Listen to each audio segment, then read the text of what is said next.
Christmas gift ideas! So, samahan niyo ko dahil i-share ko nga sa inyo itong mga pwede nyong pangregalo sa Christmas. Dahil nga papalapit na ang Christmas, edi mag-unti-unti na tayo ng mga ipang-re-regalo. So, una is, eto. So, ito ay buy one, take two. So, 3 pieces ang marireceive nyo are muscle piece. So, halimbawa, ito. So, ito, yung mga prices, i-check nyo na lang sa yellow basket na andyan yan. Pero kung halimbawa, ang mahirap kasi sa pagre-regalo is halimbawa lalaki, tas kayo babae, syempre hindi nyo alam yung pwedeng yung ipang-regalo sa kanila. So, ito, very presko. So, ang ganda-ganda nito. So, ang tela niya is super soft and talaga namang, ayun si mama. And talaga namang malaki yung pinaka-ganon niya.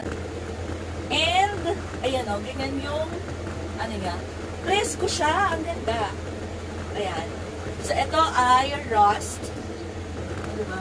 Sobrang ganda niya. So, again, ito yung color rust. Ito yung color black, and ito yung color green. Ang ganda na pagka-emerald green niya. Diba? So, ayan, i-check nyo na sa yellow basket. Another Christmas ideas.